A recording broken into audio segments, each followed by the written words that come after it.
Mapagpalang umaga sa lahat-lahat mga kamusang. Shout out po Luzon, Visayas at Mindanao. Mga mutya hunters natin dyan, mga antingero at antingera, mga faith healer. Shout out sa inyong lahat mga bro, mga sis. Shout out na rin sa mga solid supporters ko sa YouTube, sa Facebook at saka sa TikTok. At shoutout na rin sa mga viewers natin dyan sa spiritual.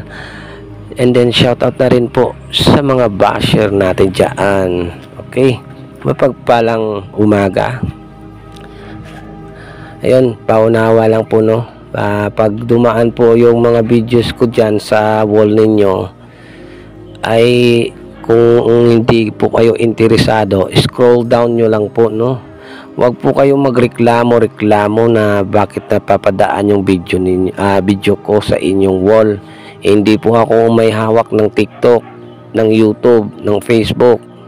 Si Meta yung reklamuhan ninyo. Di kaya magpunta kayo kay Kapitan. Ay nakaw, huwag kayong magreklamo kay Kagawad, kay Kapitan. Ayun, natatawa lang ako sa mga minsan may mga comment na pangtambay, yung iba magko-comment, minumura ako. Nako, ugali talaga ng tao. Pero yung iba, sasabihan ninyo ng ganyan, aalburuto yan. Dahil hindi maganda yung sinasabi ninyo. Sa akin, kung pwede lang gawin natin ng 1,000 times, na wag lang tayo magalit, ang Panginoon na ang siyang magpasya. Kung mapadaan man ang video na ito, kung hindi ka mahilig, scroll down mo lang para di sasakit ang ulo ninyo. Minsan may nagme-message, eto dagdag pa sa problema ko. Sino ba nagsabi sa iyo na idagdag mo ako sa problema mo? Natatawa lang ako. Okay, shout out po mga kamusang. Minsan hindi ko mapipigilan na magtawa talaga sa mga ganyan na mga comment eh. Minsan sumasakit yung tiyan ko. Minsan imbis na magalit ako, matatawa lang talaga ako sa mga comment. Ayun. Ayun, ito mga kamusang, ito yung mga gamit na ito ay ipapadala ko na sana noong nakaraang araw. Kaso lang nag-ano sila na sana ay kargahan pa natin ng gusto sa bukas, Friday bukas. Pagkatapos ng Holy Week na lang natin ipapadala ito, mga gamit na ito. Ito yung mga gamit mga kamusang ay hindi lang isang beses na kumuha sa akin ito. Isang beses, kundi marami pong beses. May 5 beses, may 7 beses. Dahil po sila mismo ang nakaramdam at alam nila ang mga gamit na ito ay subok na po. Ako po ay hindi mahilig magkwento-kwento. Kaya kung sino man ang magtatanong sa akin ng mga gamit ko at kung sino man ang magtatanong na legit yan, subok ba yan, yan yung pinapasa ko po yung mga testimony ng mga kumuha sa akin. Hindi po kasi ako mahilig magkwento dito, kwento doon na wala man tayong pruweba. Yung iba magdududa yan, hindi maganda. Tapos pagdating sa kanila, rereklamo yan. Kasi wala po tayong mga ebidensya or testimony na kung paano sila niligtas ng gamit, paano sila pinaangat sa buhay, paano sila naiwas sa disgrasya sa mga masasamang tao.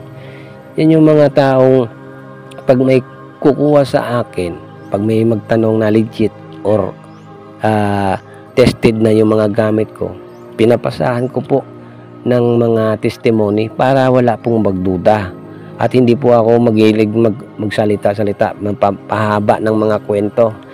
Yun yung iniisa ko lang na eto yung mga gamit, basahin mo na lang, review mo na lang yung videos, yun tapos yun po.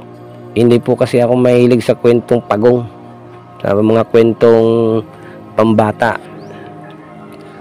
Ayun, shout out mga kamusang. Ito po ay matagal na sa akin. Ano po ito? Buwa ng niyog na naging bato. Ayan po mga kamusang. Pasensya na po, medyo nasipon ako. ito po ay matagal na rin sa akin at ito ay ipagkaloob ko po sa taong ilang beses na rin kumuha sa akin, no?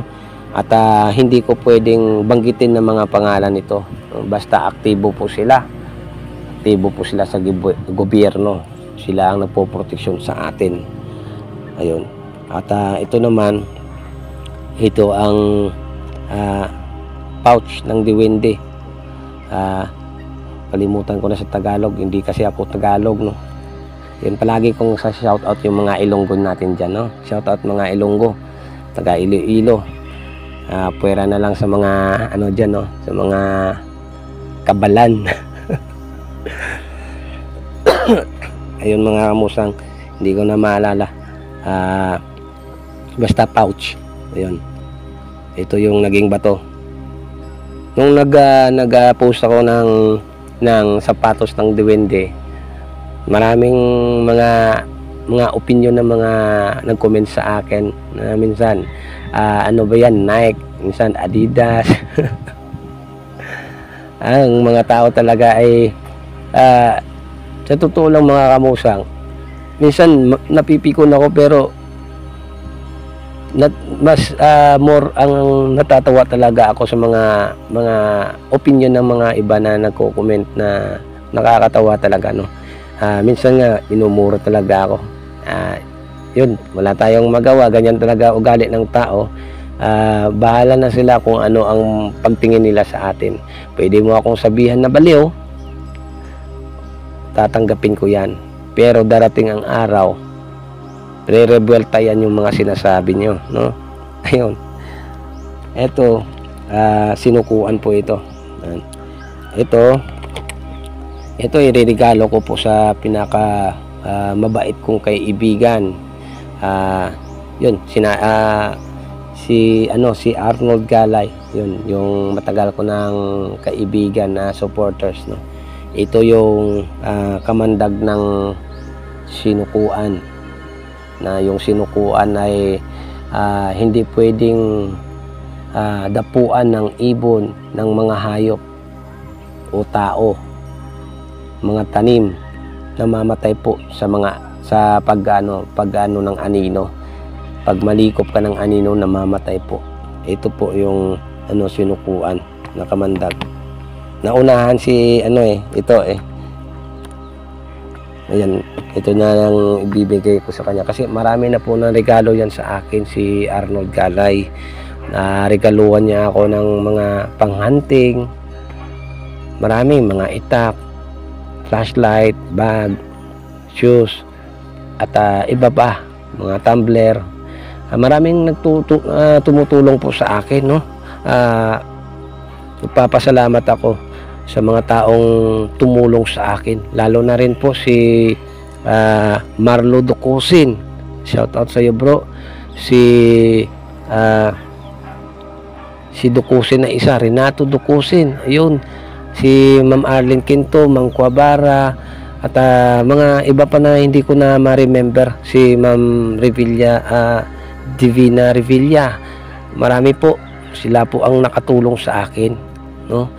Yung mga tao na mga tumulong sa akin, yan po ang ramdam nila yung gamit ko. Hindi po natin maiwasan yan, yung mga inggit talaga, no? Bahala na yung Panginoon, siya na ang bahala sa mga taong ganyan.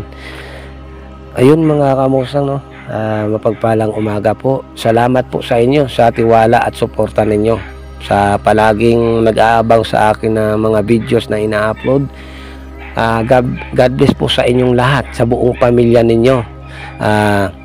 Ingat lang palagi mga kamusang. Safety lang ang ating sarili palagi sa tuwing tayo'y aalis sa bahay natin, no, sa papuntahan natin. Ingat lang, mapagpalang umaga.